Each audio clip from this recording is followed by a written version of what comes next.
세례받은 사람은 이런 제목의 말씀 오늘 증거하기 원합니다. 등산을 가신 분들 가운데 돌에 이름을 적어 놓고 내려오는 분들이 계시죠.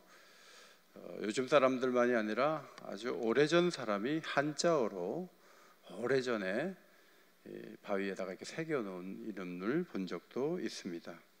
어떤 사람은 나무에다가 자기만의 표시를 하고 내가 여기 다녀갔다, 그렇게 새겨 놓는 분도 있습니다. 현지에다 그렇게 다 새겨 놓으면 엉망이 되기 때문에 엽서를 사오거나 작은 벨이나 스푼을 사오면서 집에 와서 그 기념품을 보면서 추억의 시간을 현재로 끌어오는 경우도 있습니다. 할례는 하나님의 언약 관계 속에 있다는 것을 몸에다가 새겨 놓는 하나님의 가르쳐 주신 일종의 계약의 흔적입니다. 여러 사람을 불러서 적지 않은 경비를 지출하면서 결혼식을 거행하는 것도 두 사람이 부부가 되었음을 보다 분명하게 사람들에게 선언하기 위함입니다. 두 사람의 관계는 쉽게 지울 수 없으며 언제나 함께 한다는 확고한 의지를 드러내기 때문에 그 약속의 영향은 죽음만이 두 사람을 갈라놓을 수 있다, 그것을 기억하게 합니다. 바울은 우리의 구원이 율법을 다 지키거나 할례라는 몸의 흔적을 가져서가 아니고, 우리의 구원이 분명한 것은 하나님께서 우리의 마음에 예수를 믿는 믿음을 주신 것인데, 그것은 마음에 새겨지는 것이니까 외적인 증거가 무엇인가 했을 때 그것을 교회 앞에서 받는 세례라고 그렇게 가르쳐 주었습니다. 여기서 세례는 오늘과 같은 물세례를 1차적으로 의미하는 것이고, 성령이 함께 하셔서 믿음을 갖고 일평생 주를 떠나지 않고 주의 백성으로 살아가도록 이끌어 가시는 은혜와 변화를 경험하는 모든 것을 의미합니다. 오늘 25절에 너희가 다 믿음으로 말미암아 그리스도 예수 안에서 하나님의 아들이 되었다 그랬습니다. 갈라디아 교회 성도들은 아브라함처럼 믿음으로 구원을 받았습니다. 사도를 통해서 십자가 사건을 듣고 복음을 들었습니다. 갈라디아 교회 성도들이 들었던 복음의 핵심이 이전에 말씀드린 대로 갈라디아서 1장 4절 그리스도께서 하나님 곧 우리 아버지의 뜻을 따라 이 악한 세대에서 우리를 건지시려고 우리 죄를 대속하기 위하여 자기 몸을 주셨다. 이 말씀이 복음의 핵심인데, 이 말씀을 듣고 우리가 예수를 믿어야 되겠다, 이런 믿음을 가지고 다수의 성도들이 세례를 받았습니다. 세례를 받으면서 그들이 하나님의 아들이 된 거죠. 그것이 확정되었습니다. 과거에 이미 이루어진 일이 되었습니다. 외국인들이 지금 200만 명 정도 우리나라에 들어와 있다고 하는데, 그들 가운데 상당수가 대한민국 시민권을 얻기 위해서 노력하고 한국어도 열심히 공부하고 자신이 할 일들을 최선을 다해서 하면서 우리 곁에서 살아가고 있습니다. 그들에게 대한민국 시민권은 미래에 주어질 일이지만, 우리는 태어나면서부터 우리가 무슨 노력을 한 것도 아닌데 대한민국 시민이 되었습니다. 예수를 믿는 갈라디아 교회 성도들도 마찬가지예요. 저들도 믿고 하나님의 아들이 이미 되었고 세례를 받았어요. 이것은 이미 과거의 일이 되었습니다. 어떤 조건을 충족시킬 때 노력하면서 얻는 축복이 아닙니다. 믿음 하나로 하나님이 오래전에 그들을 받으시고 하나님의 아들이 되게 하셨습니다. 오늘 세례를 받고 입교하는 우리 형제 자매들도 하나님께서 이 한 가지 의식이고 여러분의 한 번의 고백을 당해가 들었지만, 그러나 이 믿음 위에 굳게 설 때 하나님의 아들이 되었다, 이것이 흔들리지 않는 축복이다, 이것을 마음에 평생을 새겨야 하겠습니다. 24절에 믿음이 온 후로는 우리가 초등교사 아래에 있지 않도다. 초등학교 교사가 아니고 초등교사. 자, 이 단어는 노예였는데 잡혀와서 가지고 있는 어떤 역량이 있어서 주인의 아들을 돌보는 사람인데, 자유인이었다 잡혀왔으니까 억지로 하는 거잖아요. 그러니까 그 주인의 아들, 자기를 잡아오거나 돈을 주고 산 그 주인의 아들을 가르칠 때 기쁜 마음으로 하지를 못하죠. 그래서 주인이 명령한 대로만 몇 시에 일어나라, 공부를 얼마나 해라, 그걸 이렇게 계속 보고 정로로 가는지를 계속 지켜보는 교사가 있는 거예요. 그 교사는 제대로 하도록 계속 가르치죠. 그런데 그 속에 사랑의 마음이 없다 보니까 받는 입장에서는 억지로 눈앞에서 어길 수 없으니까 겨우 하게 되는 모습을 취하게 되는 겁니다. 율법이 초등 교사와 같다.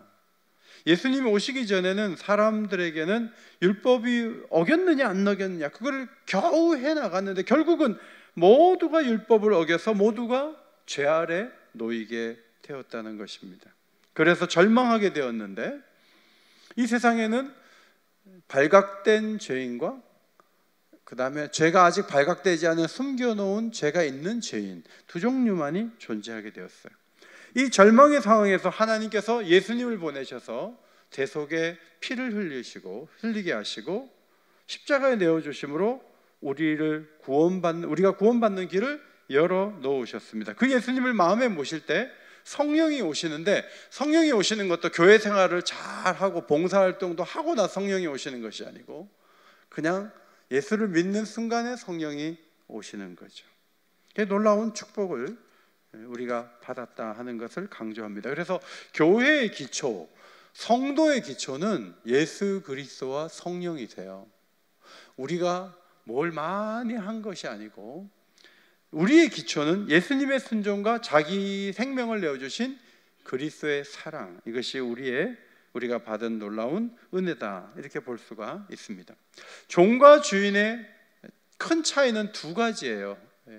25절에 의하면 순종의 이유가 억압이 아니고 자유롭게 아버지가 원하는 일을 하는 거죠.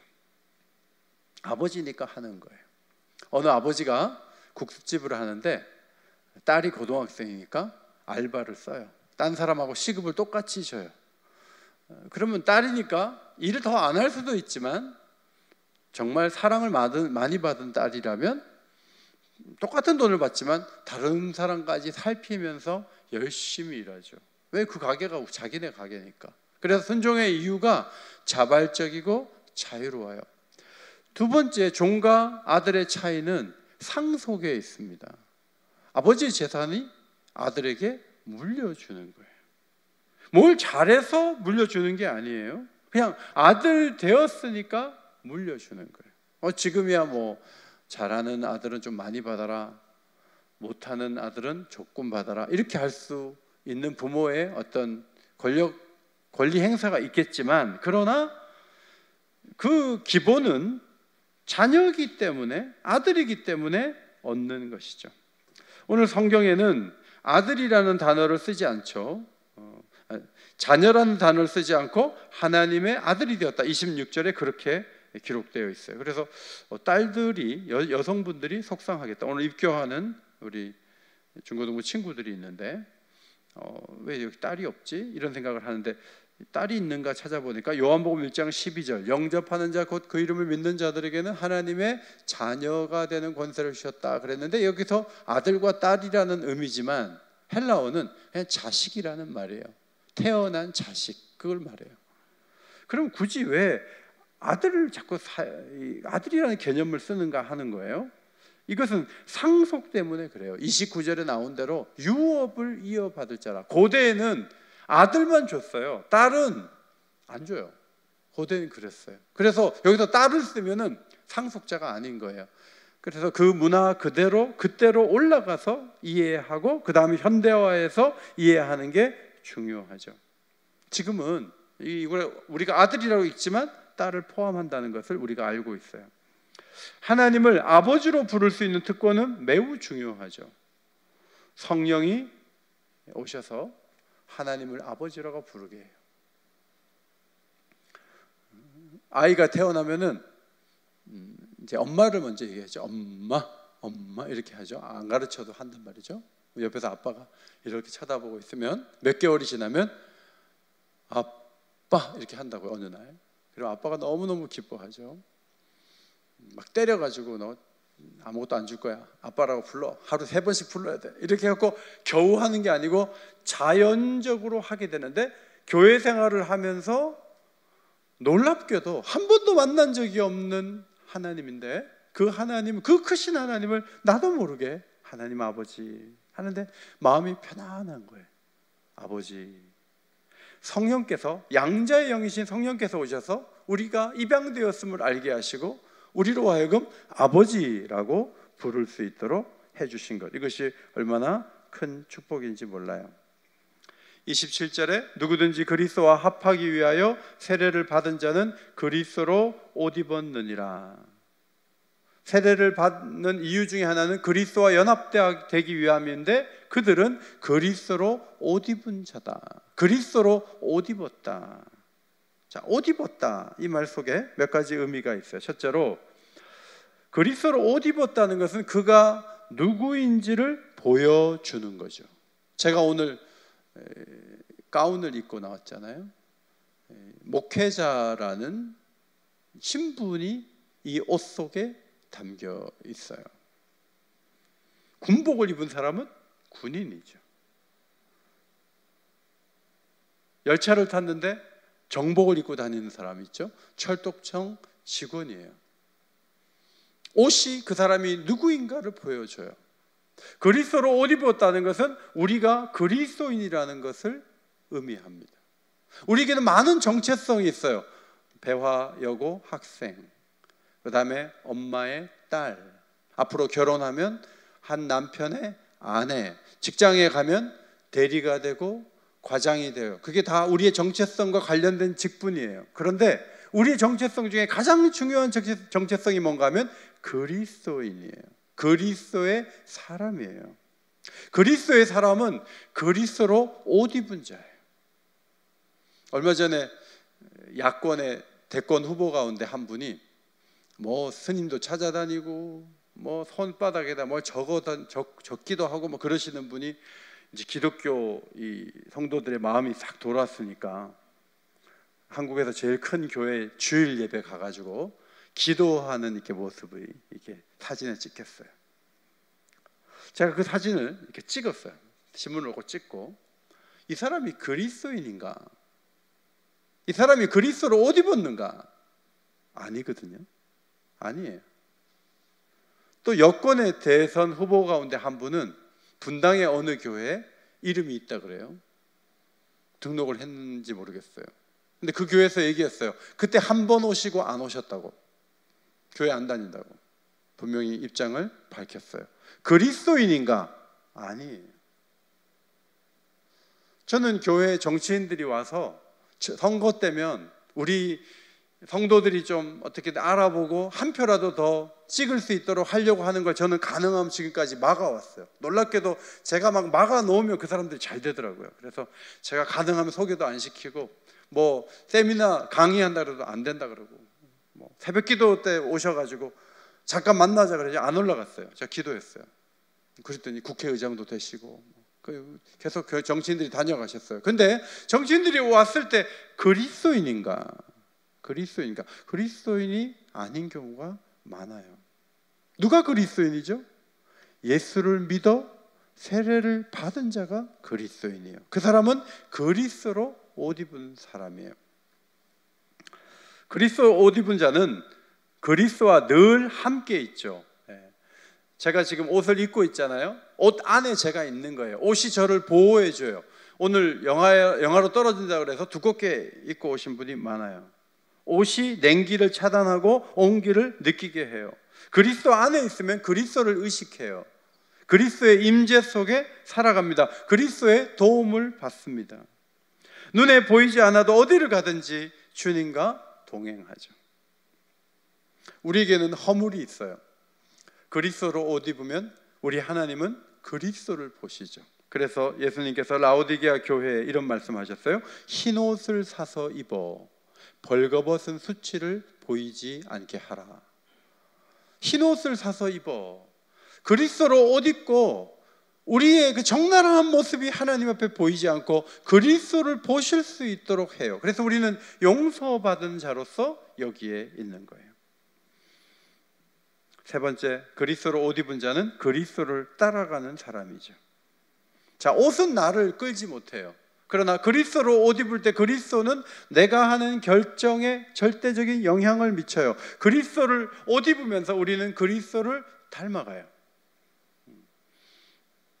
제가 아는 어떤 분은 교회 와서 세례를 받았는데 술만 먹으면 토해요. 담배도 못 피겠어요. 서서히 닮아가는 거예요. 그래서 그 작은 교회인데 5년 만에 오래된 신자들을 제치고 장로님이 되셨어요. 5년 만에. 하나님이 그렇게 하시는 거죠. 그리스도를 닮아간. 10월 말에 그 성가을교회에서 임직식이 있다 그래요. 거기에 이번에 장로님을 세웠는데 그 장로님은 몇 년 전에 그 교회가 초기에 우리 전도팀이 가서 호떡 전도를 할 때 호떡 하나 받아 먹고 교회에 오신 분인데 그분이 장로님이 돼요. 이번에 하나님께서 그리스도를 따라가고 그리스도를 따라 변화되는 사람들을 계속 세워가는 축복이 교회에 있는 거죠. 그리스도로 옷 입은 자는 그를 하나님께서 받아주세요. 하나님이 받아줄 수 있는 사람은 죄가 없는 사람이에요. 그런데 우린 다 죄가 있어요.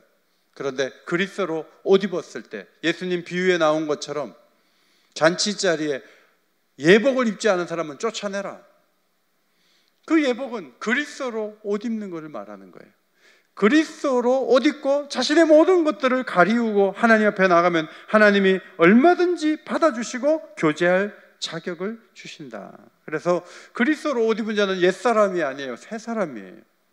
자기를 위하여 목숨을 버리신 예수님 안에서 사는 새사람이 그리스도로 옷 입은 자예요. 28절 말씀 앞에 보시고 읽겠습니다. 28절 시작. 너희는 유대인이나 헬라인이나 종이나 자유인이나 남자나 여자나 다 그리스도 예수 안에서 하나이니라. 자, 우리가 세례를 받았는데 세례를 받으면 어떤 은혜가 있는가? 첫 번째, 유대인이나 헬라인이나 다 하나다. 여러분, 인종적인 장벽은 생각보다 굉장히 높습니다. 왜냐하면 관습이 다르고 생각이 다르고 모양도 다르고 다 달라요. 먹는 것도 달라요. 멕시칸들이 먹는 그 타코 음식은 냄새가 나요. 우리한테는 힘들어요. 근데 서양 사람들은 우리가 가까이 가면 마늘 냄새 난다 그래요. 그러니까 이 가까이 하기가 서로 힘든 거예요. 특별히 유대인과 헬라인은 하나 되기가 어려웠어요.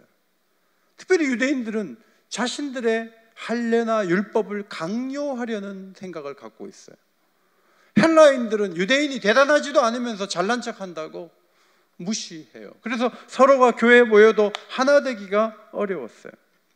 예루살렘 교회를 이끌었던 야고보는 이방인 중에서 하나님께서 자기 이름을 위한 백성을 취하시려고 그들을 돌보셨다는 베드로의 얘기를 들었어요. 고넬료 집안에서 있었던 이방인들이 모여있는데 내가 설교를 하고 말씀을 전하는데 모두가 성령을 받았다, 이런 얘기를 하는 걸 야고보가 들었어요. 여러 가지 말을 하다가 이런 말을 했어요. 사도행전 15장 19절 야고보가 한 얘기예요. 내 의견에는 이방인 중에서 하나님께로 돌아오는 자들을 괴롭게 하지 마라. 강요해서는 안 된다. 강요해서는 안 된다. 유대인의 관습을 이방인에게 강요하지 말라. 동시에 이방인 또한 유대인들이 혐오하는 것을 하지 말라. 네 가지를 얘기하죠. 하나는 음행이고 세 가지 먹는 거예요. 핏째 먹는 거, 목매어 죽인 거 먹는 거, 그런 거 먹지 말라. 그렇게 이야기를 하죠. 국제적으로 보면 다수 종족이 소수 종족을 무시하죠. 미얀마에 로힝야족이 있는데 버마족의 학대를 받죠.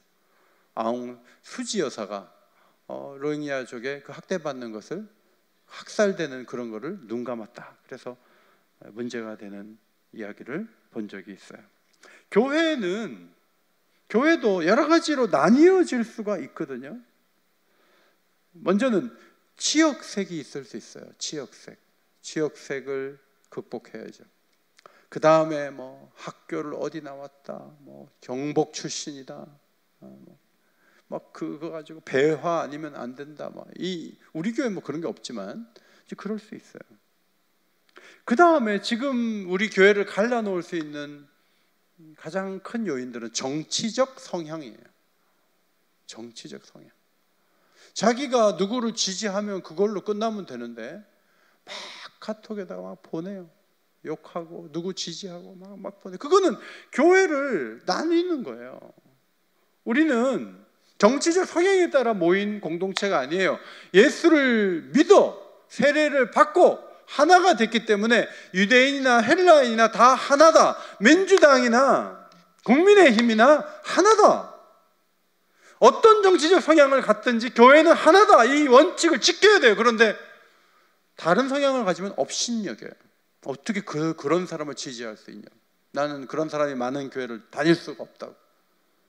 자, 이것은 세례의 정신을 허무는 거예요. 저한테도 우리 시니어들 가운데 한 두세 분이 매일마다 특정 당을 지지하는 문자를 보내세요. 이 설교를 듣고 이제 안 보내실 것 같아요. 종이나 자유인이나 다 그리스도 예수 안에서 하나입니다. 세상에는 여러 계층이 형성되어 있죠. 고대의 종과 자유인이 있었는데, 여러분 미국이 노예제도 폐지를 링컨 대통령이 선언한 게 1863년 1월 1일이에요. 얼마나 이 노예제도가 오랫동안 있었습니까?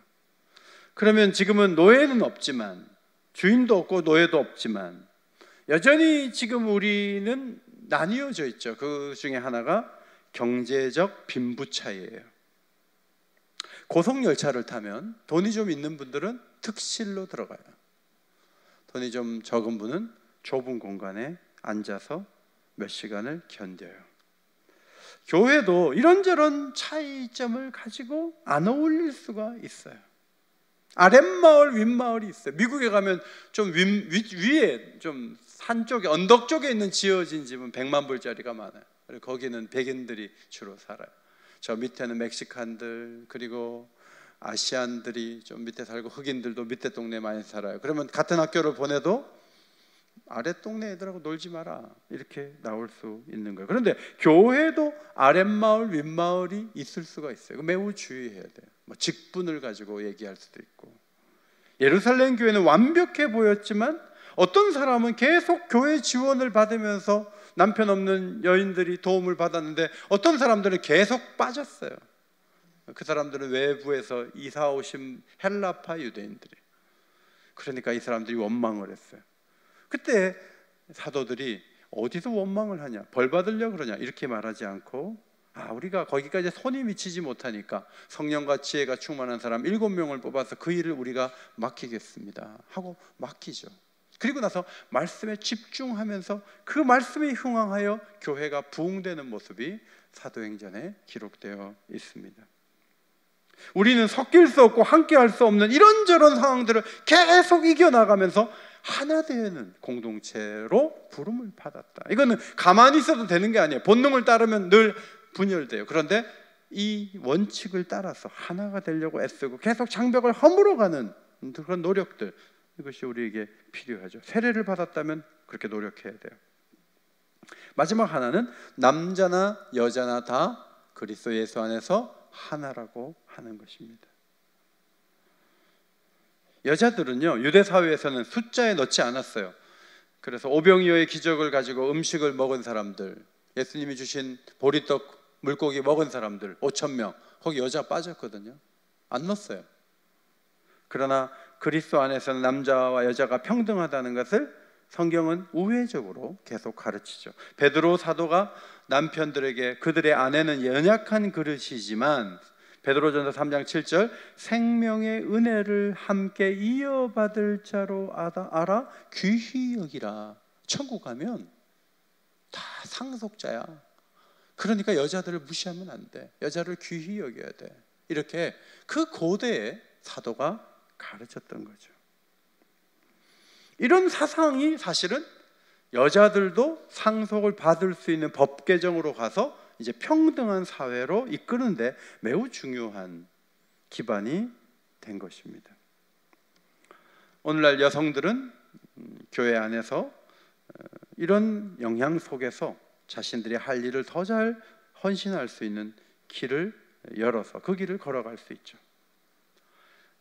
선교사들이 우리나라에 들어와서, 특별히 여자 선교사들이 보니까 남자만 배워요. 서당에서 전부 남자만 배워요. 여자들이 가서 배우지 않아요. 여자는 안 가르쳤어요.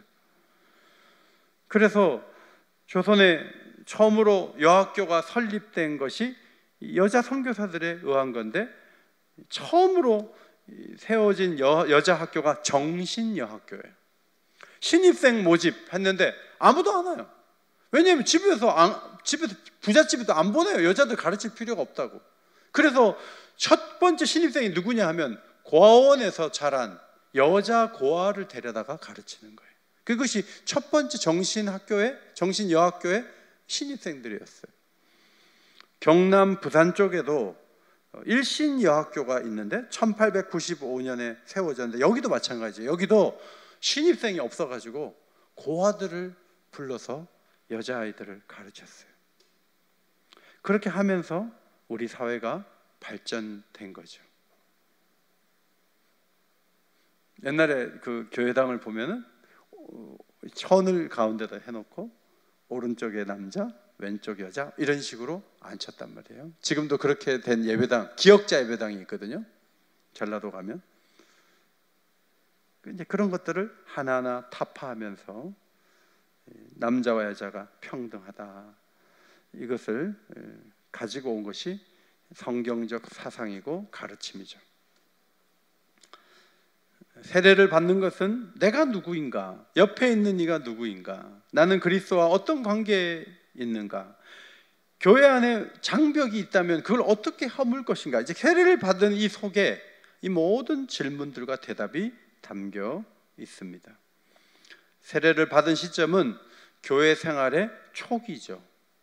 누구나 세례를 받을 수 있죠. 사실 이제 세례식을 토요일 날 이렇게 해서 예배와 겹치지 않게 해서 예배가 지루하지 않도록, 어떤 교회는 오늘 세례식 있네, 오늘 예배가 길어지겠네, 오늘 잘못 왔네, 이렇게 만약에 생각한다면 대단히 큰 착오를 갖는 거예요. 왜냐하면 세례를 받아서 상속자가 됐잖아요. 자유인이 됐잖아요. 세례를 받아서 그리스도로 옷 입었잖아요. 세례를 받아서 모든 장벽을 무너뜨릴 수 있는 넉넉함과 부드러움을 갖게 됐잖아요. 인격적인 이 변화, 하나님의 DNA가 우리에게 언제 입혀졌냐? 세례를 받으면서, 예수를 믿으면서. 그래서 제가 이 말씀을 보면서 왜 예배 시간에 세례식을 거행하는가, 그걸 생각해 봤어요. 그것은 우리가 받은 축복의 99%가 예수를 믿어 세례 받아서 얻게 된 것들이에요. 세상은 태어난 것 자체만 가지고 엄청난 것들을 설명하기에는 세상은 힘들어요. 그런데 우리가 뭔가를 많이 해서가 아니에요. 우리가 대단히 잘 살아와서가 아니에요. 하나님이 수많은 사람 가운데 우리를 불러 복음을 듣게 하시고 예수를 믿고 세례를 받게 하심으로 하나님의 상속자가 되게 하신 거예요. 믿으십니까? 이것이 하나님께서 우리에게 주신 큰 축복이에요. 그래서 우리가 순종해서 받는 많은 복들이 있어요. 그런데 그 복은 사실은 우리가 세례를 받아서 얻게 된 축복에 비하면 아주 작아요. 아주 작아요.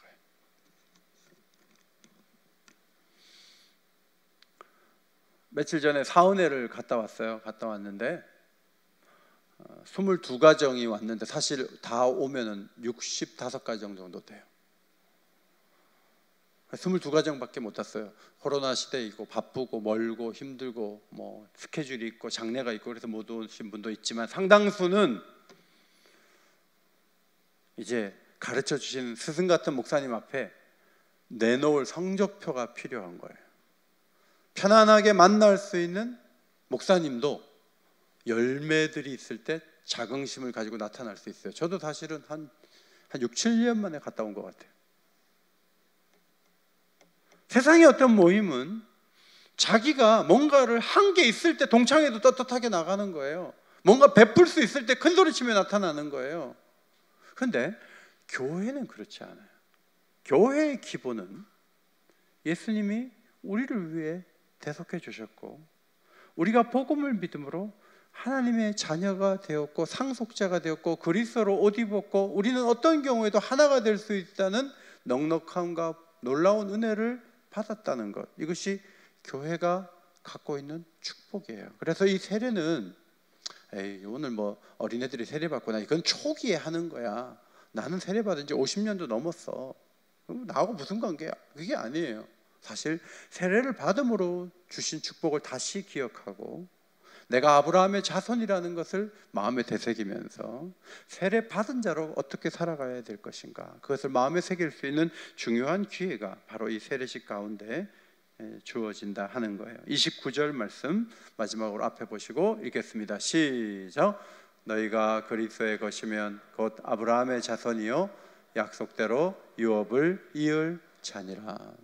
대단한 일을 한 것이 없어도 아브라함의 자손이 되고 약속대로 유업을 이을 상속자가 될 수 있다. 이것을 가르쳐 줍니다. 세례는 하나님의 엄청난 축복이 주어진 상징이며 앞으로도 놀라운 은혜가 우리 자신의 것이 될 수 있다는 보장입니다. 이 의식이 우리 모두에게 다시 한번 마음에 새겨지는 복된 예식이 되기를 간절히 소원합니다.